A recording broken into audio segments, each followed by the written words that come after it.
Good evening, नमस्कार सभी लोगों को, नमस्कार सभी लोगों का स्वागत है।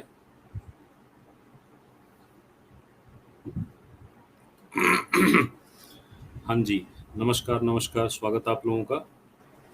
और क्या हाल चाल हैं सभी के?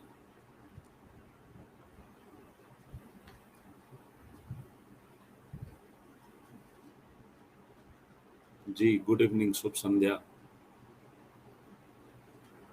सब क्लियर, बढ़िया। चलिए, तो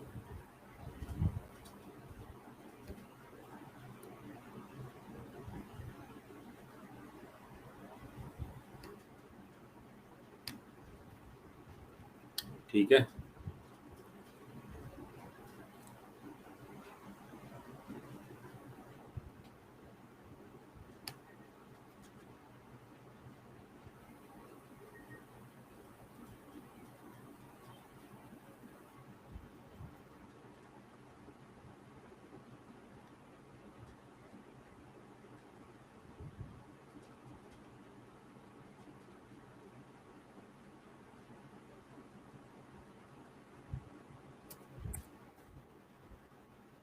एक मिनट रुकना बेटा।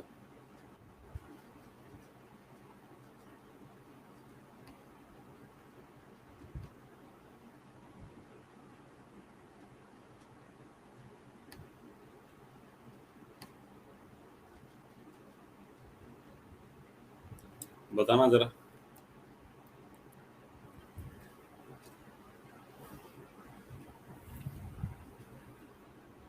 कल आपने नोट्स नहीं भेजा? कौन सा नोट्स? भेज तो दिया था, तुरंत के तुरंत तो डाल दिया था। पड़ा हुआ है क्लास के बगल में, कल जिससे पढ़ाया था ना, डाल तो दिया था बेटा।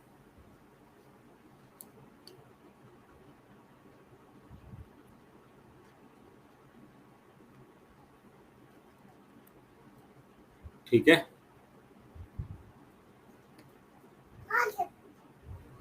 चलिए शुरू किया जाए। शुरू किया जाए, स्टार्ट किया जाए। जाओ, टाटा। ठीक है, स्टार्ट करें। तो हम लोग जो है वो कल अपनी बात कहाँ खत्म किए थे? तो हम लोग अपनी बात खत्म किए थे शोषण के विरुद्ध अधिकार पे। वहां से अपनी बात मतलब हमें स्टार्ट करनी थी ना। शोषण के विरुद्ध अधिकार से बात स्टार्ट करनी थी ना। ठीक है, मतलब जो तीसरा मौलिक अधिकार है, ठीक है, जो थर्ड फंडामेंटल राइट है, राइट अगेंस्ट एक्सप्लॉयटेशन। हाँ हाँ हाँ बेटा है। हाँ बेटा, जाओ जाओ, मम्मा मम्मा पास। पापा क्लास ले लें बेटा।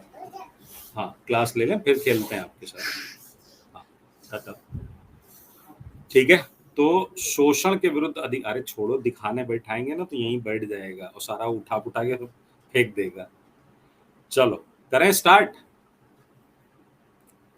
करें स्टार्ट।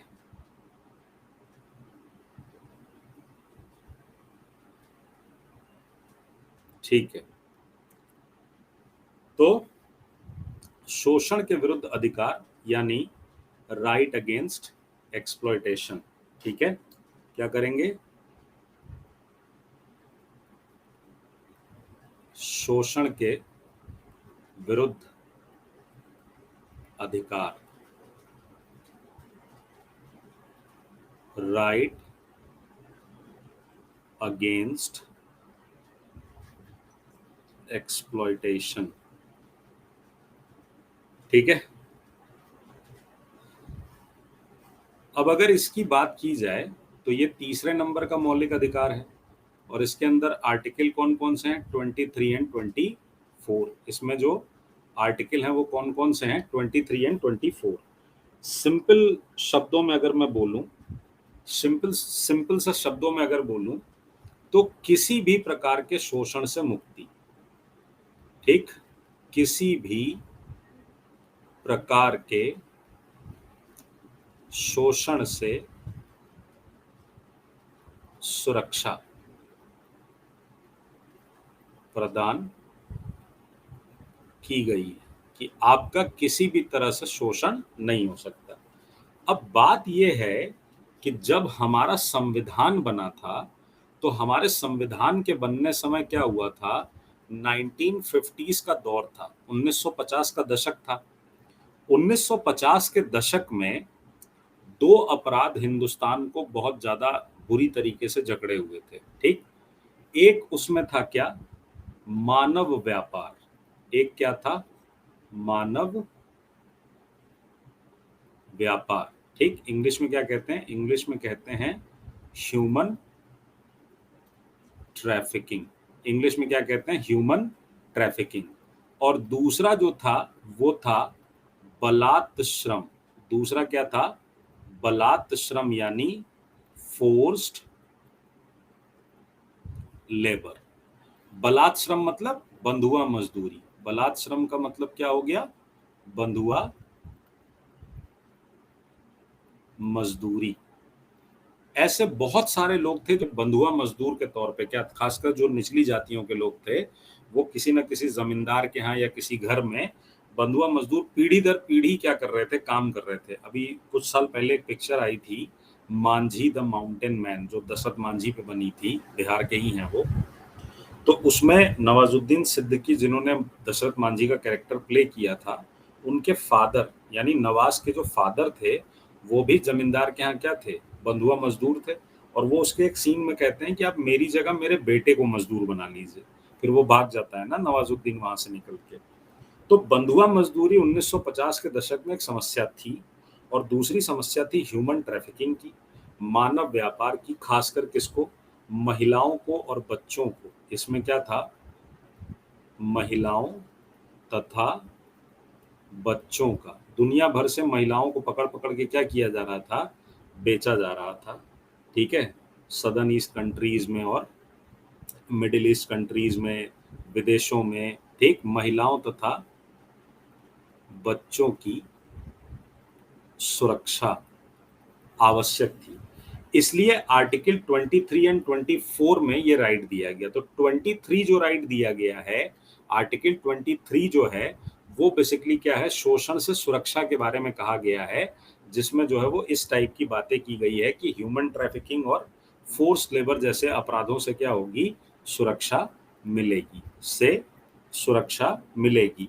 पर इन अ नटशेल, किसी भी तरह से, किसी भी प्रकार के शोषण से आपको सुरक्षा दी जाएगी।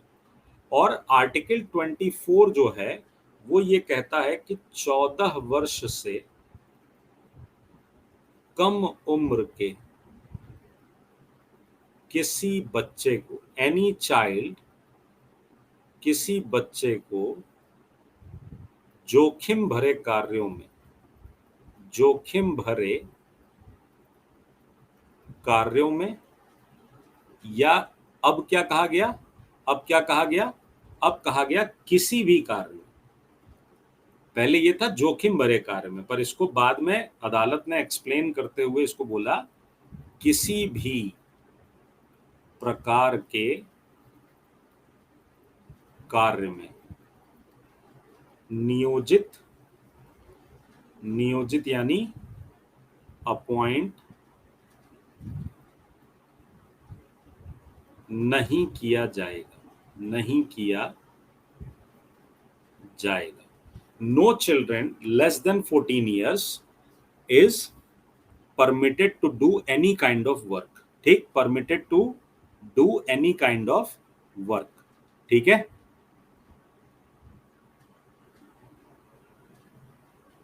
ठीक है?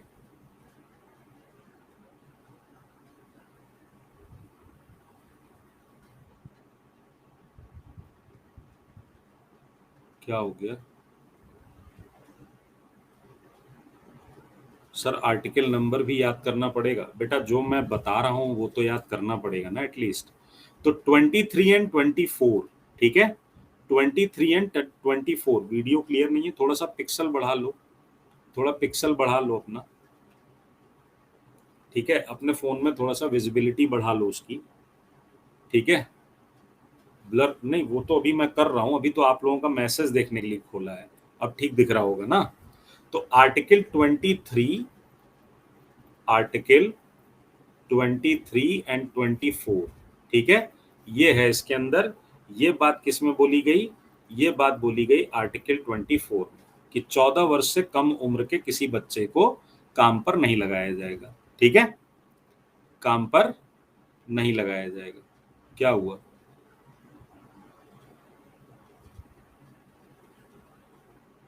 स्क्रीन ब्लर हो गया है? ऐसा कैसे हो सकता है?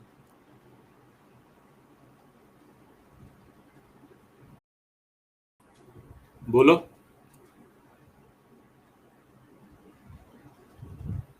अभी ठीक आ रहा है? बोलो।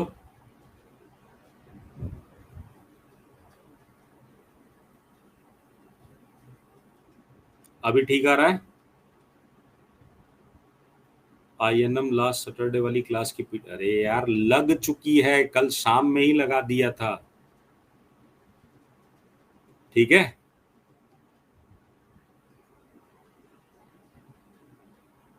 चलिए, तो शोषण के विरुद्ध अधिकार, right against exploitation, article 23 and 24, और नहीं भी दिख रहा है तो कल जो PDF दी थी उसमें लिखा हुआ है already.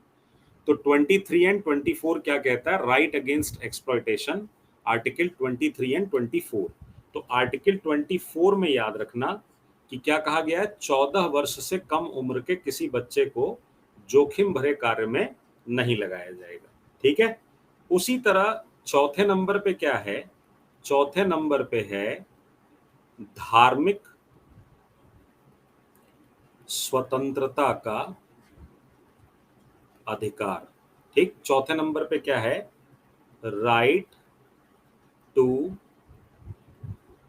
Freedom of, right to freedom of religion, right to freedom of religion. ये आपका कहां से कहां तक है?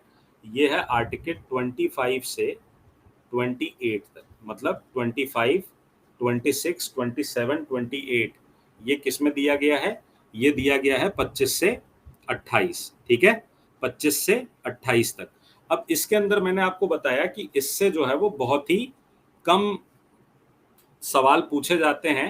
बेसिकली इसका मतलब ये है कि आप अपनी इच्छा के अनुसार कोई भी धर्म जो है वो अपना सकते हैं, किसी भी धर्म का पालन कर सकते हैं, आप उसका प्रचार प्रसार कर सकते हैं, ये प्योर आपका अधिकार है। तो हर व्यक्ति को अपनी इच्छा के अनुसार धार्मिक स्वतंत्रता का क्या दिया गया है?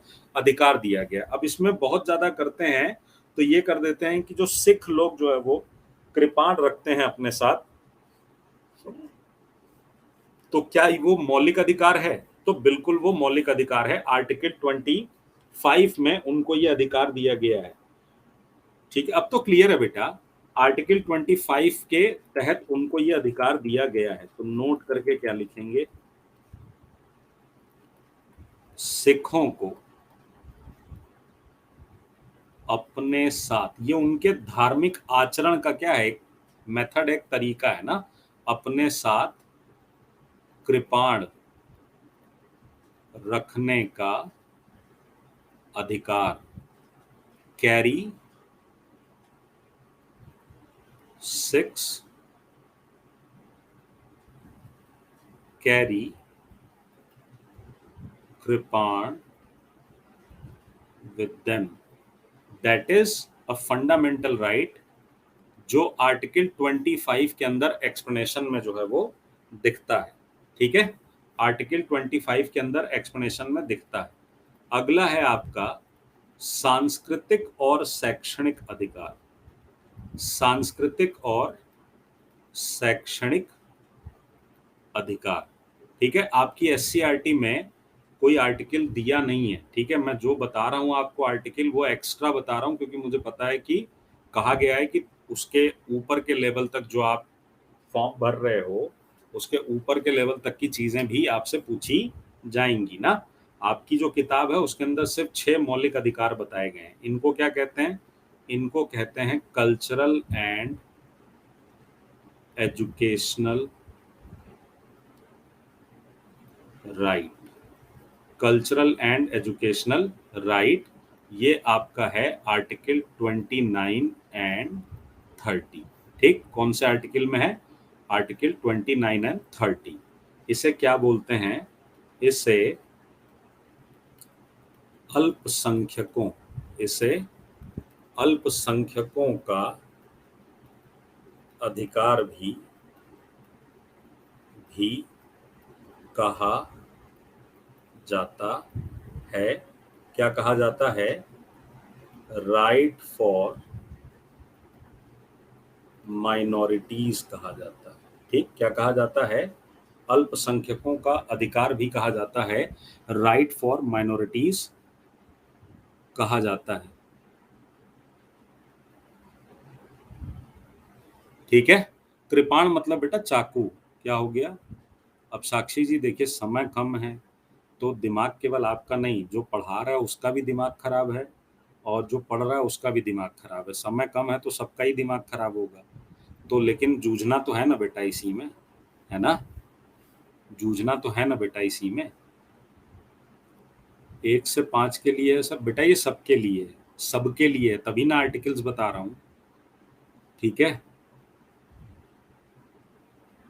सर, मेरा ऑनर्स हिस्ट्री है, जियो प्लस पॉलिटी ले सकते, कोई भी ले सकते हो, हिस्ट्री या ज्योग्राफी में से कोई एक होना चाहिए तुम्हारे पास टीजीटी एसएसटी के लिए।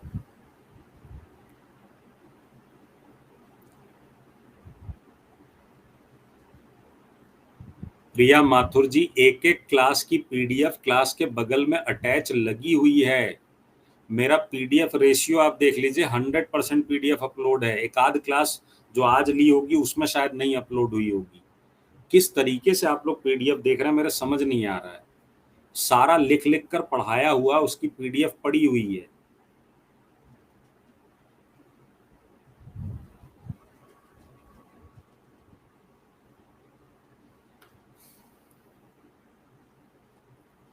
पढ़ाऊं अब मैं? पढ़ाऊं मैं अब? ठीक है, तो अल्पसंख्यकों का अधिकार भी कहा जाता है, ठीक, माइनॉरिटीज भी कहा जाता है। देखो, कॉन्स्टिट्यूशन के अंदर,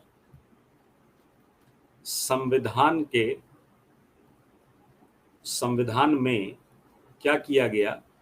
दो तरह की माइनॉरिटीज का जिक्र किया गया है संविधान में। एक माइनॉरिटी है धार्मिक, और यही सवाल आएगा, ध्यान से सुनो, धार्मिक, और दूसरी क्या है? भाषाई अल्पसंख्यक है। संविधान में अल्पसंख्यकों का की चर्चा की गई है। ठीक, कौन कौन से माइनॉरिटीज? रिलीजियस, मतलब वो लोग जो रिलीजन के बेसिस पे जिनकी संख्या कम है, रिलीजियस। और दूसरे कौन से? दूसरे हैं लिंग्विस्टिक। दूसरे कौन से हैं? Linguistic minorities, linguistic minorities. ठीक है, तो रिलीजन के बेसिस पे और लैंग्वेज के बेसिस पे जिन लोगों का नंबर कम है उनको क्या बोला गया? संविधान के अंदर उन्हें अल्पसंख्यक का दर्जा दिया गया। अब अल्पसंख्यकों को यह अधिकार दिया गया अंडर आर्टिकल 29 एंड 30 कि वो क्या कर सकते हैं? अपने इंस्टीट्यूशंस बना सकते हैं, अपने एजुकेशनल इंस्टीट्यूशंस को बिल्ड कर सकते हैं। ठीक, तो इस आर्टिकल में क्या कहा गया कि अल्पसंख्यकों का, बहुसंख्यक जो हैं या जो ज्यादा लोग हैं, हमने धार्मिक स्वतंत्रता का अधिकार तो सबको दिया, लेकिन जो नंबर में कम है, जो लैंग्वेज बेसिस पे कम है, उनको भी तो प्रोटेक्ट करना जरूरी था। तो इसलिए एक अलग से राइट दिया गया जिसे हमने क्या कहा? कल्चरल एंड एजुकेशनल राइट कहा। तो क्या कहा गया इसके अंदर? अल्पसंख्यकों को अपनी संस्कृति और भाषा की, संस्कृति और भाषा की रक्षा तथा विकास के लिए, to protect their culture and language, ठीक, विकास के लिए एजुकेशनल इंस्टीट्यूशन, शैक्षणिक संस्थानों की स्थापना का अधिकार है। ठीक है, अभी मेरी फोटो आ रही होगी, मैं अपनी फोटो हटा दूंगा तो ये पूरा आपको दिखने लगेगा। ठीक, तो घबराना मत, तुरंत अभी घबराने मत लगना। देखो दिख रहा है ना, अल्पसंख्यकों और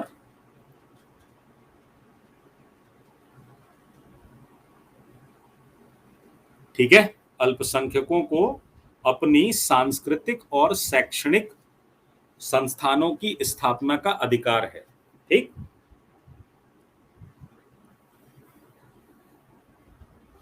क्लियर? तो इंग्लिश वाले क्या लिखेंगे कि minorities has the right, English वाले क्या लिखेंगे, minorities has the right to protect and develop their culture and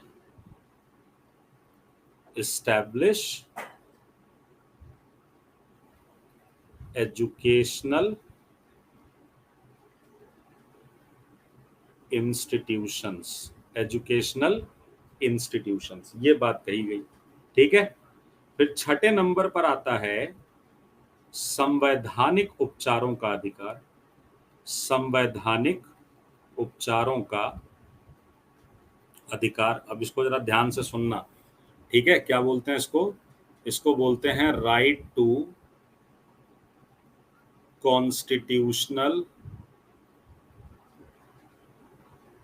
remedies, right to constitutional remedies. ठीक, जो कि आपका किसके अंदर आता है, आर्टिकल 32 के अंदर आता है। इसी को भीमराव अंबेडकर ने क्या बोला, भीमराव अंबेडकर ने क्या बोला, संविधान की आत्मा कहा था। क्लियर है पॉइंट, क्लियर है पॉइंट?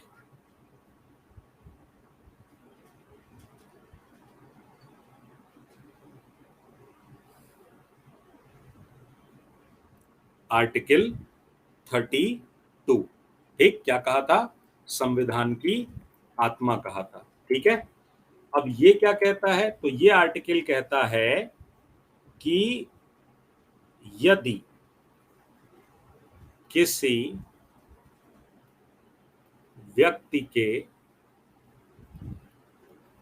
मौलिक अधिकारों का, किसी व्यक्ति के मौलिक अधिकारों का उल्लंघन होता है,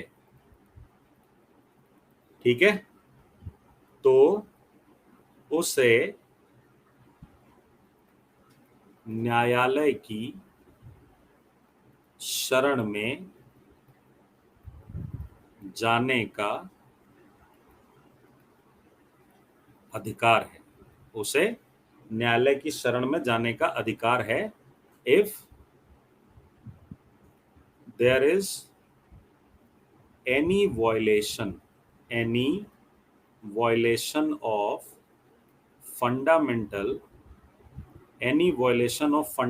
rights of any person, any violation of fundamental rights of any person, so he or she has the right to move to court। ठीक है, अगर आपके किसी भी मौलिक अधिकार का उल्लंघन होता है तो आपको ये राइट है कि आप क्या कर सकते हैं, आप कोर्ट की शरण में जा सकते हैं। ठीक है, अंडर आर्टिकल 32 क्या हो सकता है, आप सीधे सुप्रीम कोर्ट जा सकते हैं, आप सीधे क्या हो सकते हैं, सुप्रीम कोर्ट जा सकते हैं। तो मौलिक अधिकारों के मामले सीधे आप कहां सुन सकते हैं, सर्वोच्च न्यायालय में सुन सकते हैं। मौलिक अधिकारों के मामले आप सीधे कहां सुन सकते हैं, सर्वोच्च न्यायालय में सुन सकते हैं। अब मुझे एक पॉइंट बताइए, ठीक है, कल की क्लास में मैंने आपको बताया था कि जब आर्टिकल 352 लगता है, ठीक है, जब आर्टिकल 352 लगता है तो उसमें क्या किया जाता है, आर्टिकल 352 में क्या होता है नेशनल इमरजेंसी है, नेशनल इमरजेंसी है, राष्ट्रीय आपात है। तो मैंने आपको बताया था कि राष्ट्रीय आपात के दौरान आर्टिकल 20 एंड 21 को छोड़ के बाकी सारे फंडामेंटल राइट क्या हो जाते हैं, सस्पेंड हो जाते हैं। कल हमने ये बात पढ़ी थी, कल हमने ये बात पढ़ी थी। और आर्टिकल 32 जो कहता है, ठीक है, आर्टिकल 32 जो कहता है वो ये कहता है कि अगर आपके किसी फंडामेंटल राइट का उल्लंघन हो रहा है तो आप कोर्ट जा सकते हैं।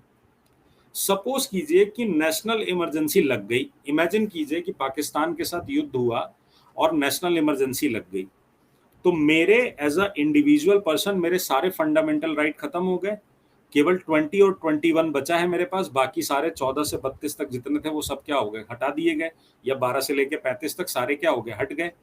अब ऐसे में अगर पुलिस आकर मुझे परेशान करने लगे और मेरे ऊपर ये इल्जाम लगाने लगे कि मैं पाकिस्तान का जासूस हूं, तो मैं अदालत का दरवाजा खटखटाऊंगा।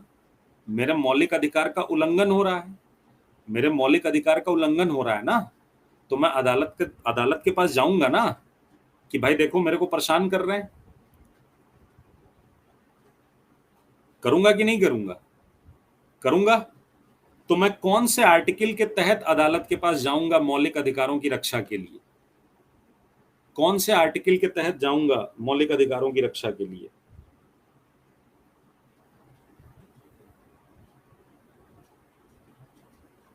थर्टी टू 32 के तहत जाऊंगा।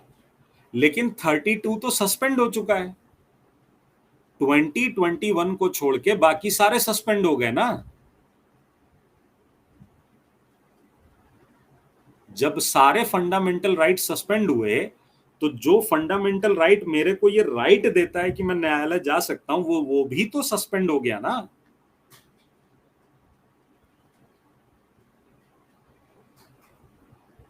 तो जो फंडामेंटल राइट मुझे प्रोटेक्ट करेगा वो तो खुद ही सस्पेंड हुआ पड़ा है, तब हम कैसे कोर्ट जाएंगे? तब हम कैसे कोर्ट जाएंगे? इसीलिए संविधान बनाने में 2 साल 11 महीने 18 दिन लगे थे। वहां बैठ के सब झक नहीं मार रहे थे, उनको पता था कि आगे ऐसी सिचुएशन खड़ी हो सकती है, आगे ऐसी सिचुएशन खड़ी हो सकती है ना। कुछ आगे इस तरह के नालायक टाइप के लोग आ सकते हैं जो इस तरीके की बातें करेंगे। इसलिए याद रखना, आपातकाल के दौरान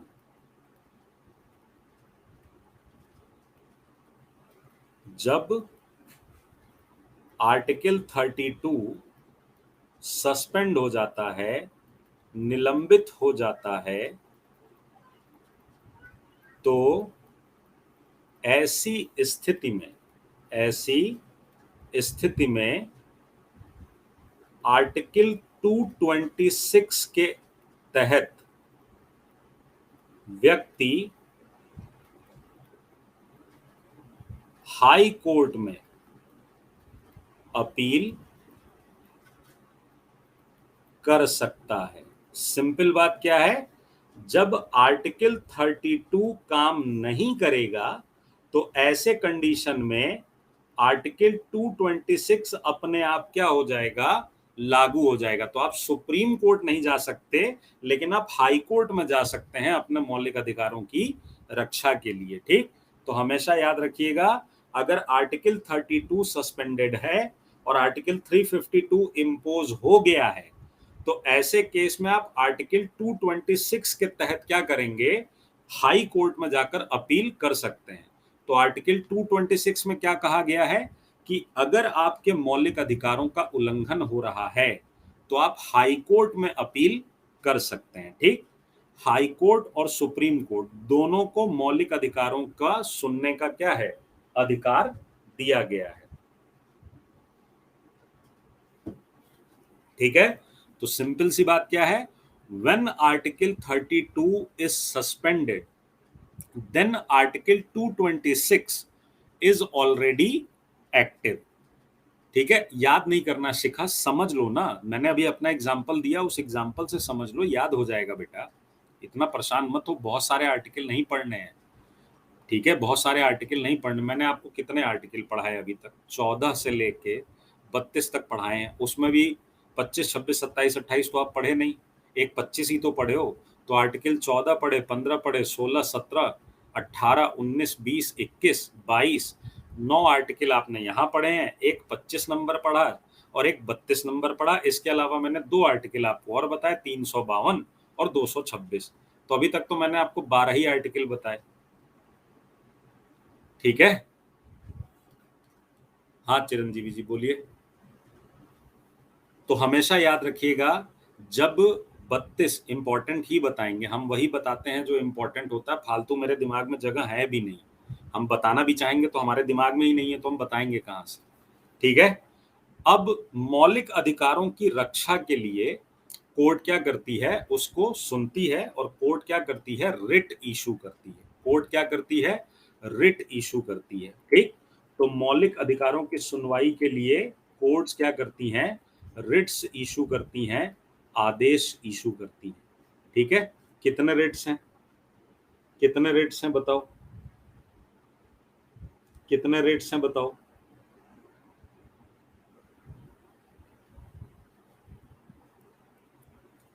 कितने रिट्स हैं टोटल?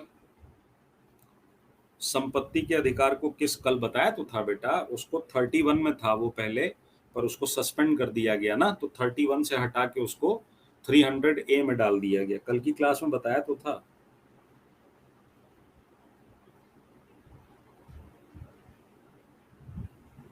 ठीक है। तो रिट्स क्या चीज होते हैं भाई? तो रिट्स होते हैं कि मौलिक अधिकारों की रक्षा, मौलिक अधिकारों की रक्षा तथा क्रियान्वयन। ठीक है। Protection and enforcement of fundamental right. क्रियान्वयन के लिए सुप्रीम कोर्ट और हाई कोर्ट को आदेश यानी रिट जारी करने का अधिकार है। अब यहां पर एक पॉइंट याद रखिएगा कि रिट इशू करने के मामले में, जारी करने के मामले में हाई कोर्ट को सुप्रीम कोर्ट से ज्यादा अधिकार है। तो रिट इशूइंग के मामले में high court is more powerful. High court is more powerful than supreme court in issuing writs। In issuing writs. क्यों? सुप्रीम कोर्ट केवल सुप्रीम कोर्ट केवल मौलिक अधिकारों में रिट जारी करता है। सुप्रीम कोर्ट केवल मौलिक अधिकारों में रिट जारी करता है, जबकि हाई कोर्ट मौलिक अधिकारों के अलावा, मौलिक अधिकारों के अलावा अन्य मामलों में भी, अन्य मामलों में भी रिट जारी कर सकता है। क्लियर हुआ ये पॉइंट?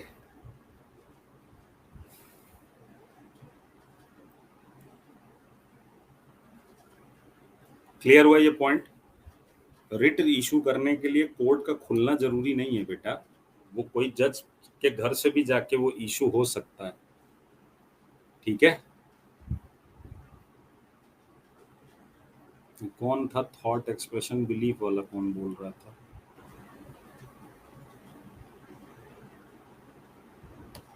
रिट 5 होते हैं चिरंजीव जी, वो नहीं होते जो आप बता रहे हैं, अभी बता रहा हूँ। ठीक है, अभी बता रहा हूँ बेटा। क्लियर हो गया?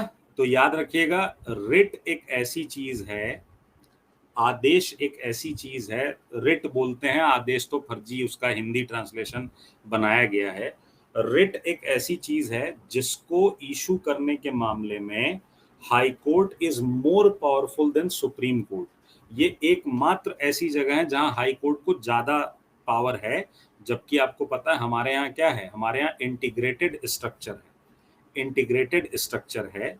ठीक है, और इंटीग्रेटेड स्ट्रक्चर में सुप्रीम कोर्ट सबसे ज्यादा पावरफुल है। ठीक, तो रिट कितने तरह के होते हैं भैया? तो रिट जो है 5 प्रकार के होते हैं। रिट जो है वो 5 प्रकार के होते हैं, होते हैं। कौन कौन से, कौन कौन से होते हैं? तो एक सेकंड रुक जाओ, मैं ये अपने आप को हटा लूं, लिखने के लिए जगह चाहिए। 5 प्रकार के होते हैं। पहला क्या होता है? पहला होता है बंदी प्रत्यक्षीकरण। बंदी प्रत्यक्षीकरण। ठीक, बंदी प्रत्यक्षीकरण इंग्लिश में क्या बोलते हैं? इंग्लिश में बोलते हैं हबीस, हबीस कॉर्पस, हबीस कॉर्पस, बंदी प्रत्यक्षीकरण। दूसरा क्या होता है? दूसरा होता है परमादेश। दूसरा क्या होता है? परमादेश, हिंदी में कहते हैं परमादेश, इंग्लिश में कहते हैं मैंडमस। इंग्लिश में क्या कहते हैं? मैंडमस। ठीक है, तीसरा क्या होता है? तीसरा होता है प्रतिषेध। तीसरा क्या होता है? प्रतिषेध यानी प्रोहिबिशन। ठीक है, चौथा क्या होता है? चौथा होता है उत्प्रेषण। चौथा क्या होता है? उत्प्रेषण यानी सर्शियोरैरी। और पांचवा क्या होता है? पांचवा होता है अधिकार परीक्षा। अधिकार परीक्षा, इंग्लिश में कहते हैं क्यूओ वारंटो। क्यूओ वारंटो। बोलो क्लियर है? बोलो क्लियर है?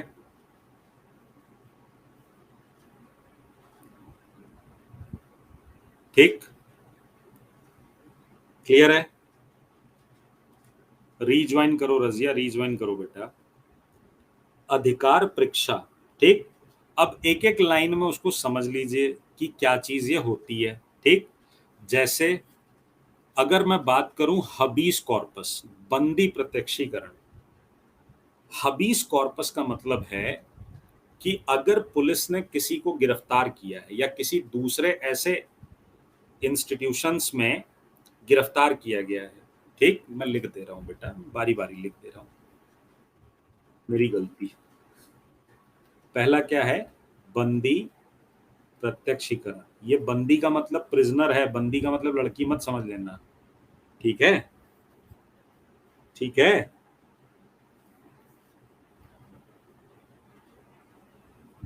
हबीस कॉर्पस। ठीक, तो मैंने कहा कि इसका मतलब यह है कि अगर पुलिस ने किसी व्यक्ति को गिरफ्तार किया गया है और उसे कोर्ट में पेश नहीं किया जा रहा है, ठीक है, उसे कोर्ट में पेश नहीं किया जा रहा है, तो वहां पर कहते हैं कि आप उस व्यक्ति को सामने लेकर आओ, टू हैव द बॉडी। ठीक, टू हैव द बॉडी यानी बंदी को सामने लाओ, present the, present the prisoner, present the prisoner. ठीक है, प्रेजेंट द प्रिजनर। ठीक, प्रेजेंट दी प्रिजनर। तो किसको इशू किया जाएगा? पुलिस या जांच एजेंसियों को, पुलिस या जांच एजेंसियों को जारी किया जाता है। जांच एजेंसी जैसे मान लो सीबीआई कह रहा हूं, क्राइम ब्रांच ने किसी को गिरफ्तार कर लिया, तो क्राइम ब्रांच ने किसी को गिरफ्तार कर लिया, तो अब क्राइम ब्रांच को ये रिट इशू हो सकता है कि भाई आपके पास ये व्यक्ति है, इस व्यक्ति के यहाँ से हमें ये कहा जा रहा है कि इसे इतने तारीख को रात को इतनी बजे या दिन में इतने बजे गिरफ्तार करके ले गए थे, और हम लोगों को अभी तक पता नहीं है कि हमारा बेटा या हमारा पति कहाँ बंद है या हमारा जो है वो पड़ोसी कहाँ बंद है। तो इसको लेकर क्या होगा, ये रिट इशू होगा कि भाई जिसे आपने गिरफ्तार किया है उसे क्या करिए, सामने लेकर आइए। ठीक, क्लियर है? ये बंदी प्रत्यक्षीकरण करण क्लियर है? हबीस कॉर्पस क्लियर है? बोलो।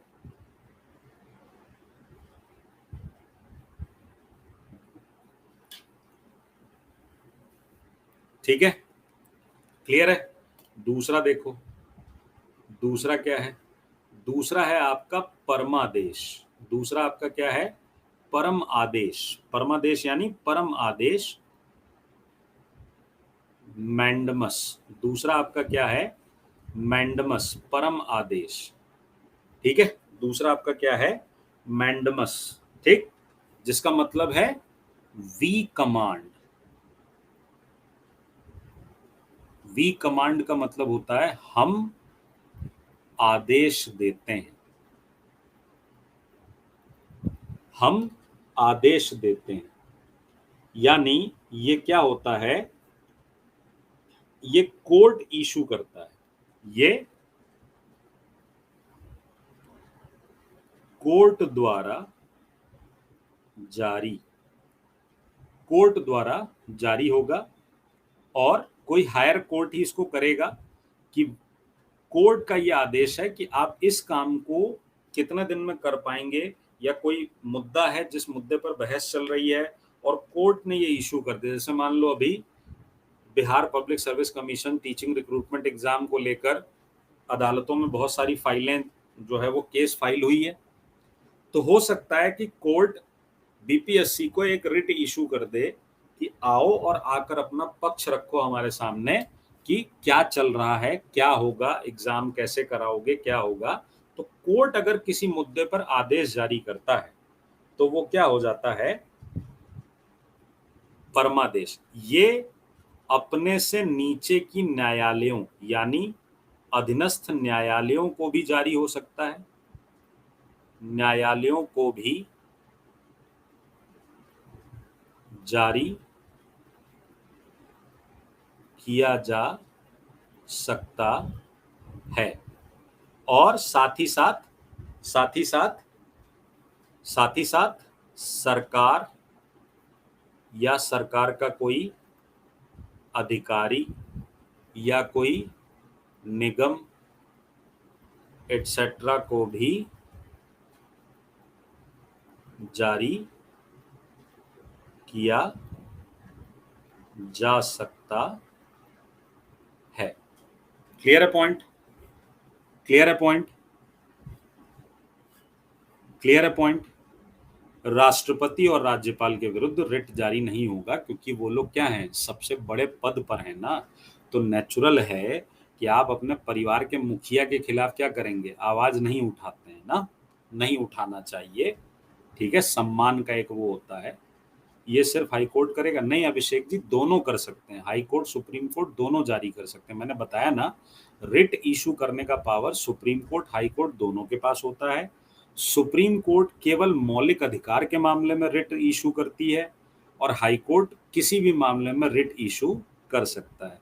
बंदी प्रत्यक्षीकरण में सर पुलिस अरेस्ट करके ले जाती है, तब कितने घंटे बाद कोर्ट जा सकते हैं? देखो, पहली बात तो ये है कि 22 नंबर का आर्टिकल क्या कहता है कि 24 घंटे के अंदर मजिस्ट्रेट के सामने पेश होना चाहिए।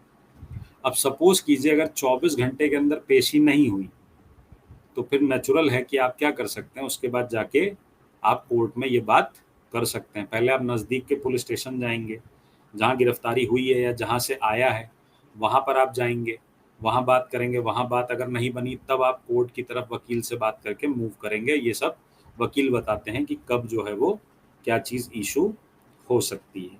ठीक है, कब क्या चीज़ इशू हो सकती है। ठीक है, अब तीसरे नंबर पे क्या है? तीसरे नंबर पे है उत्प्रेषण। तीसरे नंबर पे क्या है? उत्प्रेषण। ठीक है, ठीक है, ठीक, अरे सॉरी, उत्प्रेषण नहीं, प्रतिषेध।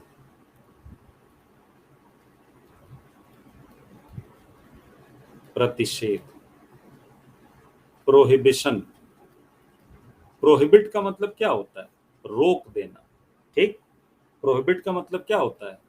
रोक देना, रोक देना या मना कर देना, मना कर देना। ठीक, इंग्लिश में बोलते हैं टू फॉरबिड। To forbid. ये रिट क्या होता है? ये रिट एक कोर्ट से दूसरे कोर्ट को इशू होता है, मतलब कोर्ट टू कोर्ट जारी होता है। कोर्ट टू कोर्ट जारी होता है।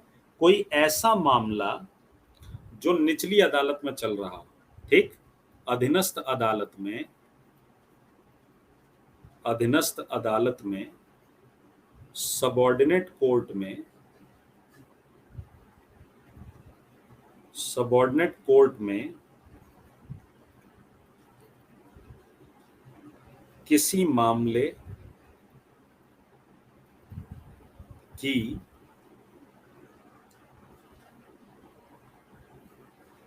किसी मामले की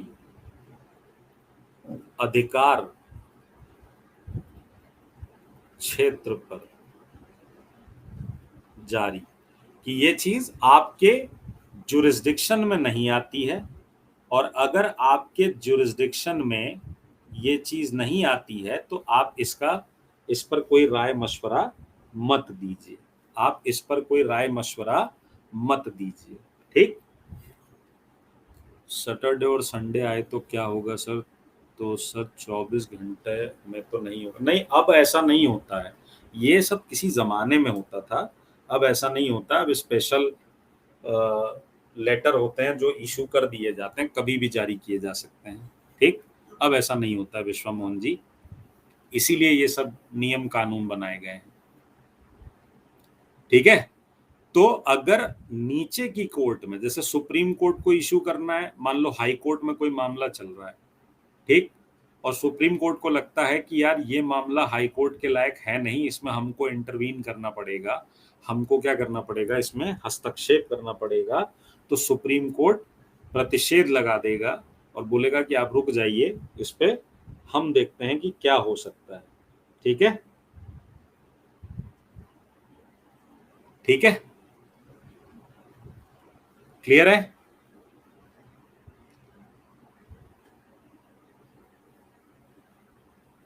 सर अगर जज किसी मुद्दे पे लड़ाई कर दे, निचली अदालत और हाई कोर्ट, तो अरे ऐसे थोड़ी ना होता है।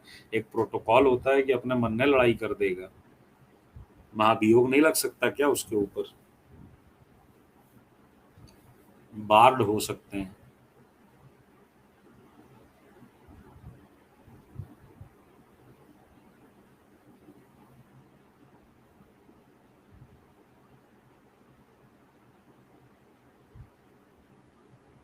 ठीक है, चलिए अगला देखते हैं, नेक्स्ट क्या है?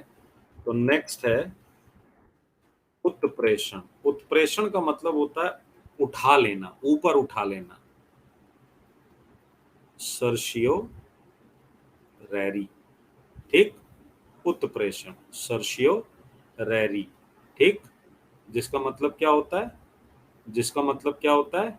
तो उत्प्रेषण का मतलब होता है to be certified. To B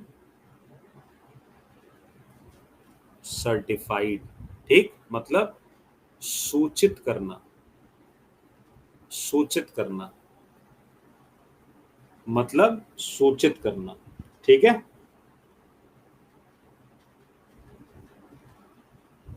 ये भी क्या होता है, ये भी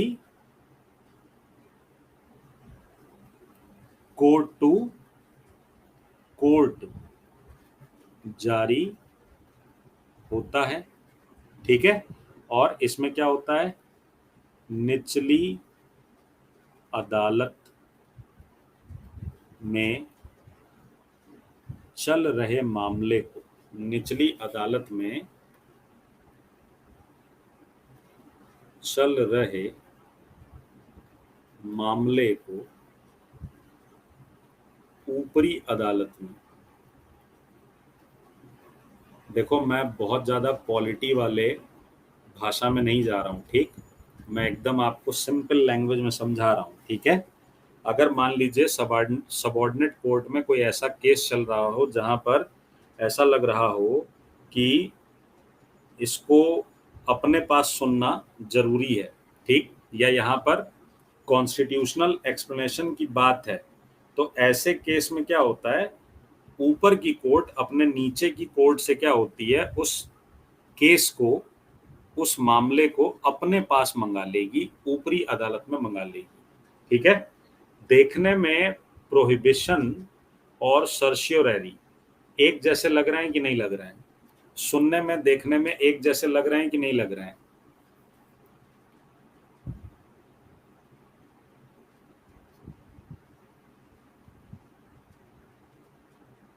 इंग्लिश में मतलब जो भी the upper court issued to the lower court of any matter which is hearing in the lower court। ठीक, एक जैसे लग रहे हैं ना, वो इसलिए लग रहे हैं कि प्रिवेंशन जहां घटना हो जाने के बाद की बात है। ठीक है, सॉरी, घटना होने से पहले ही रोकने की बात है, तो सर्शियोररी क्या है, घटना होने के बाद की बात है। ठीक, वैसे घटना होने के बाद की बात है। ठीक है, आपने सुना होगा एक वर्ड कि prevention is better than cure. ठीक है, तो वो मामला अदालत तक पहुंचे ही नहीं, उससे पहले ही अगर आप क्या करेंगे, उसके जुरिस्डिक्शन को समझकर अपने पास मंगा लेंगे, रोक देंगे कि नहीं मत करो सुनवाई, ठीक है, तो ज्यादा बेहतर है। तो उम्मीद की जाती है कि प्रोहिबिशन पहले आ जाए बजाय सर्शियोररी के। ठीक है, इसलिए दोनों आपको एक जैसे लग रहे हैं। और फिर 5वें नंबर पे जो आता है वो है अधिकार परीक्षा। अधिकार परीक्षा यानी क्यूओ वारंटो। इसका मतलब है किस अधिकार से, किस अधिकार से, by which right, by which right. ठीक, बाई विच राइट। जब आप ये पूछें कि जैसे कोई व्यक्ति किसी पद पर बैठ गया, अब पता नहीं अमित शाह जी को अमित शाह जी के बेटे जो हैं उनको, जय शाह को बीसीसीआई का सेक्रेटरी बना दिया गया। अब इमेजिन करिए कि ये जो पद है, ये लग रहा है कि यार ये कैसे, किस आधार पे इनको जो है वो बना दिया गया, ये तो ना क्रिकेटर है ना कुछ है। अब इस चीज को लेकर किसी ने मान लीजिए अदालत में क्या कर दिया, पिटीशन दायर कर दी, पिटीशन दायर कर दी, और कोर्ट को लगा कि हाँ भाई जवाब जानना जरूरी है, तो कोर्ट ने क्या किया, ये रिट इशू किया कि किस अधिकार से आप उस पद पर विराजमान हैं, आकर अपना सफाई दीजिए। ठीक, तो ये किसको जारी करते हैं, ये पब्लिक ऑफिस को जारी किया जाता है, पब्लिक ऑफिस को जारी किया जाता है, मतलब किसी भी सरकारी अधिकारी को ये जारी हो सकता है। ठीक, it can be issued any public officer. ठीक है, अधिकार परीक्षा। बताओ, क्लियर है? क्लियर है? क्लियर है? आप कर दीजिए, हम आपके साथ हैं। अरे हम काहे करें भाई, उनका नियुक्ति सही हुआ है। ये लिखा थोड़ी ना बीसीसीआई का प्रेसिडेंट बनने के लिए क्रिकेट खेलना आना चाहिए। ये कहीं लिखा है? नहीं लिखा है ना। तो कहीं पता चला अमित शाह के अच्छा मेरे बेटे से खिलवाड़, ले आओ जरा इसको। तो कौन है वैसे भी, सुने अपनी क्लास में कुछ ज्यादा ही सरकार के खिलाफ बोलता है।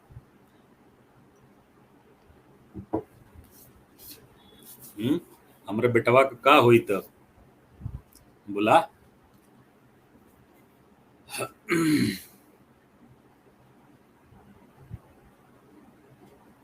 सर आप घर से ही पढ़ाइए, कूल रहते हैं घर। ऐसा नहीं है यार, तुम लोग समझ नहीं रहे हो दिक्कत क्या है। समय देखो कम है ना, मेरे को फिर छटनी करनी पड़ जाएगी कुछ कुछ चीजों की, है ना।